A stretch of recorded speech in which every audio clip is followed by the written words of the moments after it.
ಕುಲವೆಂದು ಹೊಡೆದಾಡದಿರಿ, ನಿಮ್ಮ ಕುಲದ ನೆಲೆಯನೇನಾದರೂ ಬಲ್ಲಿರಾ. ಪೇಜಾವರ ದೀಕ್ಷೆ ವಿಶೇಷ ಕಾರ್ಯಕ್ರಮ ಸ್ವಾಗತ. ಪೇಜಾವರ ಶ್ರೀಗಳು ಆಹ್ವಾನ ಕೊಟ್ಟಿದ್ದಾರೆ. ಕುರುಬ ಸಮಾಜದವರು ವೈಷ್ಣವ ದೀಕ್ಷೆಯನ್ನು ಪಡೆಯೋಕ್ಕೆ ಬಂದರೆ ನಾನು ವೈಷ್ಣವ ದೀಕ್ಷೆ ಕೊಡ್ತೇನೆ, ಸಂಸ್ಕಾರ ಕೊಡ್ತೀನಿ ಅನ್ನೋದು. ಸೊ ಆ ಚರ್ಚೆ ಇವತ್ತು ಆರೋಗ್ಯಪೂರ್ಣವಾಗಿ ನಾವು ಕೈಗೆತ್ತಿಕೊಂಡಿದೆ. ನಮ್ಮ ಜೊತೆಗೆ ವಿಸ್ತೃತ ಚರ್ಚೆಯಲ್ಲಿ ಬಹಳಷ್ಟು ಗಣ್ಯರು, ಸ್ವಾಮೀಜಿಗಳು, ವಿದ್ವಾಂಸರು ಭಾಗಿಯಾಗ್ತಿದ್ದಾರೆ. ಮೊದಲಿಗೆ ನಾನು ಹೊಸದುರ್ಗ ಕನಕಪೀಠದ ಈಶ್ವರಾನಂದಪುರಿ ಸ್ವಾಮೀಜಿಗಳ ಕಾರ್ಯಕ್ರಮಕ್ಕೆ ಸ್ವಾಗತ ಮಾಡ್ತೇನೆ. ಶ್ರೀಗಳಿಗೆ ಕಾರ್ಯಕ್ರಮ ಸ್ವಾಗತ. ಹಾಗೆಯೇ ಪೂರ್ಣಪ್ರಜ್ಞಾ ಪೀಠದ ಅಧ್ಯಾಪಕರಾದಂಥ ಡಾಕ್ಟರ್ ಗುರುಮೂರ್ತಿ ನಿಮ್ಗೆ ಕೂಡ ಸ್ವಾಗತ. ಹಾಗೆಯೇ ಪೂರ್ಣಪ್ರಜ್ಞಾ ವಿದ್ಯಾಪೀಠದ ಪ್ರಾಚಾರ್ಯರಾದಂಥ ಪ್ರೊಫೆಸರ್ ಹರಿದಾಸ್ ಭಟ್ರು ನಿಮ್ಗೆ ಕೂಡ ಸ್ವಾಗತ. ಹಾಗೆಯೇ ಧಾರವಾಡದ ಮನ್ಸೂರು ರೇವಣಸಿದ್ದೇಶ್ವರ ಮಹಾಮಠದ ಶ್ರೀ ಬಸವರಾಜ ದೇವರು ನಿಮ್ಗೆ ಕೂಡ ಸ್ವಾಗತ. ಹಾಗೆ ನಮ್ಮ ಜೊತೆಗೆ ಹಿರಿಯ ಪತ್ರಕರ್ತರು, ವಿಶೇಷಗಳಂತ ದಿನೇಶ್ ಅಮೀನ್ಮುಟ್ಟು ಇದ್ದಾರೆ. ಅಮೀನ್ಮುಟ್ಟು ನಿಮಗೂ ಕೂಡ ಸ್ವಾಗತ. ಹಾಗೆ ನಮ್ಮ ಜೊತೆಗೆ ದಾವಣಗೆರೆಯಿಂದ ಮಾದಾರ್ ಚೆನ್ನೈ ಶ್ರೀಗಳಿದ್ದಾರೆ. ನಿಮಗೂ ಕೂಡ ಕಾರ್ಯಕ್ರಮ ಸ್ವಾಗತ ಶ್ರೀಗಳೇ. ಸೊ ನಾನು ಮೊದಲಿಗೆ ಈಶ್ವರಾನಂದಪುರಿಯವರನ್ನ ಕೇಳ್ತೇನೆ. ಪೇಜಾವರ ಶ್ರೀಗಳು ಬಹಳ ಡೆಮೊಕ್ರೆಟಿಕ್ ಆಗಿ ಹೊರಗಡೆ ಬಂದು ಹೇಳಿದ್ದಾರೆ, ಕುರುಬ ಸಮಾಜದವರು, ಕನಕ ಅನುಯಾಯಿಗಳು ಬಂದರೆ ನಾನು ಅವರಿಗೆ ವೈಷ್ಣವ ದೀಕ್ಷೆ ಕೊಡ್ತೀನಿ. ನಾವು ರೆಡಿ ಇದ್ದೀರಾ? ಜ್ಞಾನವನ್ನು ಅರಸಿ ಬಂದಂಥವನಿಗೆ ದೀಕ್ಷೆ ಕೊಡುವಂಥದ್ದು ಒಂದು ಸಂಪ್ರದಾಯ. ಗುರುವಾದಂಥವನು ಶಿಷ್ಯನಿಗೆ ದೀಕ್ಷೆ ಕೊಡುವಂಥ. ಇಲ್ಲಿ ಯಾರೂ ಕುರುಬ ಸಮಾಜರು ಯಾರೂ ಕೂಡ ನಮಗೆ ದೀಕ್ಷೆ ಬೇಕು ಅಂಥೇಳಿ ಕೇಳ್ಕೊಂಡವರಲ್ಲ. ಎಲ್ಲೂ ಆ ಪ್ರಶ್ನೆ ಉದ್ಭವಿಸಿಲ್ಲ. ಅದರಿಂದ ಸ್ವಾಮೀಜಿಯವರು ಅನಗತ್ಯವಾದಂಥ ವಿಚಾರಗಳನ್ನ ಸಮುದಾಯದ ಮುಂದೆ ಇಡ್ತಾ ಇದ್ದಾರೆ. ಅಂದರೆ ಕುರುಬರನ್ನು ಮತ್ತು ಬ್ರಾಹ್ಮಣರ ಮಧ್ಯೆ ವಿಷಬೀಜ ಬಿತ್ತುವಂಥ ಕೆಲವು ಶಕ್ತಿಗಳು ಪ್ರಯತ್ನ ಮಾಡ್ತಾ ಇದ್ದಾವೆ. ಹಿಂದೂ ಧರ್ಮ ಸಂಘಟಿತವಾಗಿರಬೇಕು, ಮತ್ತು ಮಾಧ್ವರು, ಕುರುಬರು ಮತ್ತು ಕನಕನ ವಿಚಾರದಲ್ಲಿ ವಿವಾದ ಹುಟ್ಟಾಗ್ತಾ ಇದ್ದಾರೆ. ಹಿಂದೂ ಧರ್ಮ ಅಂದರೆ ಕೆಲವರು ಅಲರ್ಜಿ ಆಗ್ತಾ ಇದೆ. ಸೊ ಹಾಗಾಗಿ ನಾನು ಈ ಒಂದು ಅಂತರ ಏನಿದೆ ಇದನ್ನು ಕಡಿಮೆ ಮಾಡ್ತೀನಿ. ಕುರುಬ ಸಮಾಜದವರು ಅಥವಾ ಕುರುಬರು ಮುಂದೆ ಬಂದರೆ ವೈಷ್ಣವ ದೀಕ್ಷೆ ಕೊಡ್ತೀನಿ, ಸಂಸ್ಕಾರ ಕೊಡ್ತೀನಿ. ಸಂಸ್ಕಾರ ಕೊಡೋ ವಿಚಾರ ಬೇರೆ, ನಾನದು ಒಪ್ಕೊಳ್ತೀನಿ. ಸ್ವಾಮೀಜಿಯವ್ರಿಗೆ ಆ ರೀತಿಯ ಸಮಾನತೆಯ ಸಮಾಜವನ್ನು ಕಟ್ಟುವಂಥ ಆಲೋಚನೆ ಇದ್ದರೆ ನಾವೆಲ್ಲರೂ ಕೂಡ ಅದಕ್ಕೆ ತಲೆಬಾಗ್ತೀವಿ. ಒಂದು ಇಲ್ಲಿ ಪ್ರಶ್ನೆ ಅದಲ್ಲ. ಭಾಳ ವರ್ಷಗಳಿಂದ ಕನಕದಾಸರ ಅಸ್ತಿತ್ವವನ್ನೇ ಅಲ್ಲಿ ಮರೆಮಾಚುವಂಥ ಹಿನ್ನೆಲೆ ಒಳಗಡೆ ಕೆಲಸಗಳು ನಡೀತಾ ಇದ್ದಾವೆ. ಈ ವಿಚಾರವನ್ನು ಇಟ್ಕೊಂಡೇ ಕೇವಲ ಕುರುಬರಲ್ಲ, ಎಲ್ಲ ಶೋಷಿತ ಸಮುದಾಯಗಳು ಕೂಡ ಇದನ್ನು ಕೇಳ್ತಾ ಇದ್ದಾವೆ. ನೀವು ಕನಕನನ್ನು ಅಲ್ಲಿ ಸರಿಯಾದ ರೀತಿಯಲ್ಲಿ ನಡೆಸ್ಕೊಳ್ತಾ ಇಲ್ಲ, ಯಾಕೆ ಆ ರೀತಿ ಮಾಡ್ತಾ ಇದ್ದೀರಿ? ಇವತ್ತು ಉಡುಪಿಗೆ ಅಷ್ಟೊಂದು ಮಾನ್ಯತೆ ಸಿಕ್ಕಬೇಕಾದ್ರೆ ಅಲ್ಲಿ ಕನಕನ ಪಾತ್ರ ಭಾಳ ದೊಡ್ಡದಿದೆ. ಅಂದರೆ ಕನಕ ಇಲ್ಲದೇ ಅಲ್ಲಿ ಉಡುಪಿ ಕೃಷ್ಣನ ನೆನೆಸ್ಕೊಳ್ಳೋಕ್ಕಾಗಲ್ಲ. ಇವತ್ತು ಹೋಗುವ ಅಸಂಖ್ಯಾತ ಭಕ್ತರು ಹೋಗುವಂಥದ್ದು ಅಲ್ಲಿ ಏನೋ ಒಂದು ದೊಡ್ಡ ಪವಾಡ ಅನ್ನೋ ಥರ. ಎಸ್, ನಾನು ಹರಿದಾಸ್ ಭಟ್ರು ನಿಮ್ಮನ್ನು ಕೇಳ್ತೇನೆ. ಚರ್ಚೆ ಆರೋಗ್ಯಪೂರ್ಣವಾಗಿದೆ, ಒಂದು ವೈಚಾರಿಕ ಚರ್ಚೆ ಆಗಲಿ, ಅನೇಕ ಸಂಘರ್ಷದ ಮಧ್ಯೆ ಅನೇಕ ವಿಷಯಗಳು ಹೊರಗೆ ಬರಲಿ. ಹರಿದಾಸ್ ಭಟ್ರು ತಾವು ಕೂಡ ಬಹಳ ಮುಕ್ತವಾಗಿ ನಿನ್ನೆ ಚರ್ಚೆಯಲ್ಲಿ ಬಗ್ಗೆ ಇವತ್ತು ಕೂಡ ಚರ್ಚೆಯಲ್ಲಿ ಬಂದಿದ್ರಿ.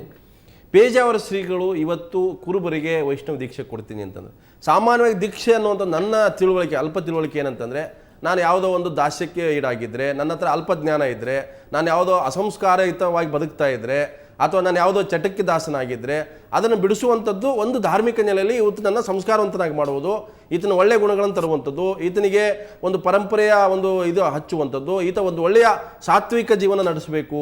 ಸೊ ಆ ರೀತಿಯ ಒಂದು ವ್ಯಾಖ್ಯಾನ ಆಗುತ್ತೆ. ಅಂದರೆ ಇವರು ಇನ್ನೂ ಕೂಡ ಆ ಕೆಳಮಟ್ಟದಲ್ಲಿ ಇದ್ದಾರೆ ಅಂತ ಭಾವಿಸ್ತಾ ಇದ್ದೀರಾ, ಅಥವಾ ಈ ಸಂಘರ್ಷವನ್ನು ತಪ್ಪಿಸ್ಲಿಕ್ಕೆ ವೈಷ್ಣವ ದೀಕ್ಷೆ ಕೊಡ್ತೀನಿ ಅನ್ನುವಂಥದ್ದು, ಅಥವಾ ಅವ್ರು ಈಗಲೂ ಕೂಡ ನೀವು ಕೆಳಮಟ್ಟದಲ್ಲಿ ಬದುಕ್ತಾ ಇದ್ದೀರಿ, ನಿಮ್ಮನ್ನು ನಾವು ಶ್ರೇಷ್ಠ ಮಟ್ಟಕ್ಕೆ ತರ್ತಾ ಇದ್ದೀವಿ ಅನ್ನುವಂಥ ಮಹೋನ್ನತ ಬಯಕೆನ ಪೇಜಾವರ ಶ್ರೀಗಳಿಗೆ? ದೀಕ್ಷೆ ಅನ್ನೋ ಶಬ್ದಕ್ಕೆ ಕೆಳಗೆ ಬಿದ್ದವನನ್ನು ಮೇಲೆ ಎತ್ತೋದು ಅನ್ನೋ ಅರ್ಥ ಖಂಡಿತ ಶಾಸ್ತ್ರದಲ್ಲಿ ಇಲ್ಲ. ಸನ್ಯಾಸ ದೀಕ್ಷೆ ಅಂದರೆ ಒಂದು ಆಶ್ರಮದಿಂದ ಮತ್ತೊಂದು ಆಶ್ರಮಕ್ಕೆ ಅವನನ್ನು ಕರ್ಕೊಂಡು ಹೋಗೋದು ಅಂತ. ವೈಷ್ಣವ ದೀಕ್ಷೆ ಅಂದರೆ ಒಬ್ಬ ನಿಜವಾಗಿ ಯಾವ ಪರಂಪರೆಗೆ ಸೇರಿದ್ದಾನೋ ಆ ಪರಂಪರೆಯ ಬಗ್ಗೆ ಅಭಿಮಾನ ಬೆಳೆದು ಅವನ ಉಪಾಸನಾ ಪದ್ಧತಿ ಏನಿದೆಯೋ ಅದನ್ನು ಅವನಿಗೆ ತಿಳಿಸಿಕೊಡುವಂಥದ್ದು ದೀಕ್ಷೆ. ಇವತ್ತು ಪೇಜಾವರ ಶ್ರೀಪಾದಂಗಳವರು ವೈಷ್ಣವ ದೀಕ್ಷೆ ಕೊಡುತ್ತೇನೆ ಅಂತ ಹೇಳೋದಕ್ಕೆ ಸಂದರ್ಭ ಏನು ಅಂದರೆ, ಈಗಾಗಲೇ ಕಾಗಿನೆಲೆ ಪೀಠಾಧೀಶರು ಹೇಳಿದ್ದಾರೆ, ಕುರುಬರು ಕನಕ ವೈಷ್ಣವನಲ್ಲ, ಅವನು ಶೈವ ಅಂತ. ನೋಡಿ ಎಷ್ಟರವರೆಗೆ ತಪ್ಪಿನ ಕಲ್ಪನೆ ಬಂದಿದೆ ಅಂತ. ಕನಕದಾಸರ ಪದ್ಯದಲ್ಲಿ ಸ್ಪಷ್ಟವಾಗಿ ಕಣಿಯ ಹೇಳ ಬಂದೆ ನಾನು ನಾರಾಯಣನಲ್ಲದಿಲ್ಲವೆಂದು ಕಣಿಯ ಹೇಳ ಬಂದೆ ಅಂತ, ಹರಿಯೇ ಸರ್ವೋತ್ತಮ, ಹರಿಯೇ ಸರ್ವೇಶ್ವರ ಅಂತ ಕುಲ ಎಂಬ ಪದ್ಯದಲ್ಲಿ ಹಾಡಿದ್ದಾರೆ. ಇದಕ್ಕೆ ಕಾಗಿನೆಲೆ ಶ್ರೀಪಾದಂಗಳವರು ಹೇಳೋದು ಅವನು ಶಿವನನ್ನು ಕೊಂಡಾಗಿದ್ದಾನೆ ಅಂತ.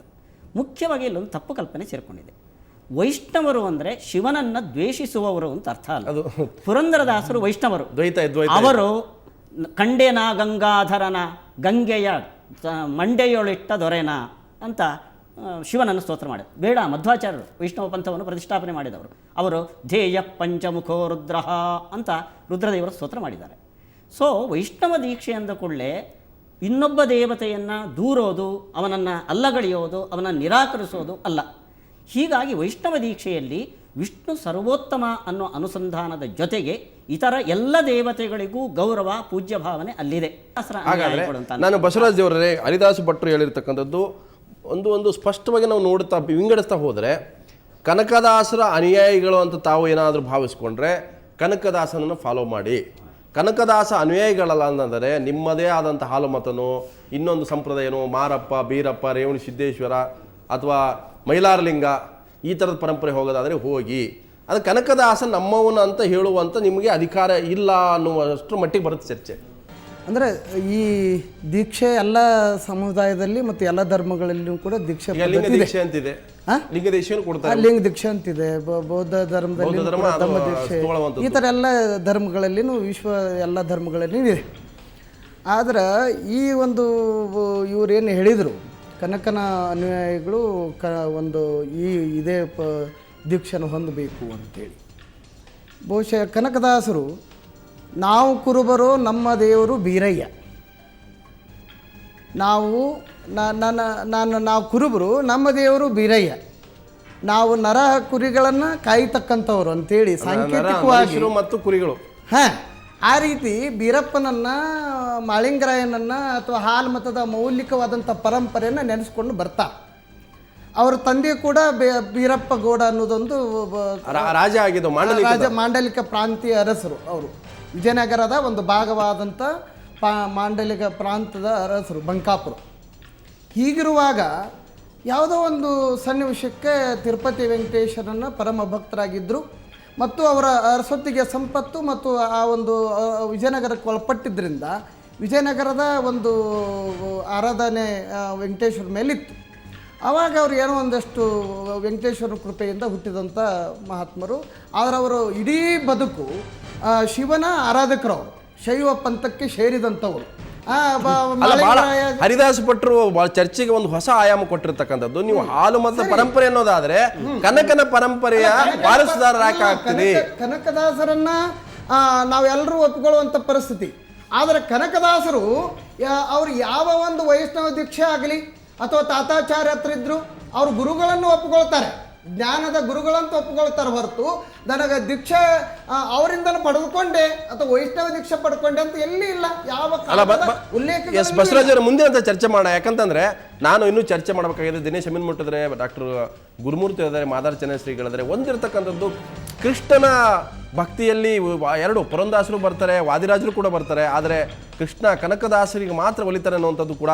ಸೊ ನಾನು ಚರ್ಚೆ ಮಾಡ್ತೀನಿ. ಈ ಒಂದು ವಿಚಾರ ಬಹುತೇಕ ದೊಡ್ಡ ಮಟ್ಟದ ಚರ್ಚೆ ಕೂಡ ಅವಕಾಶ ಕಲ್ಪಿಸ್ತಾ ಇದೆ. ಸೊ ಮತ್ತಷ್ಟು ಚರ್ಚೆ ಮಾಡ್ತೀನಿ. ಅದಕ್ಕಿಂತ ಮೊದಲು ಒಂದು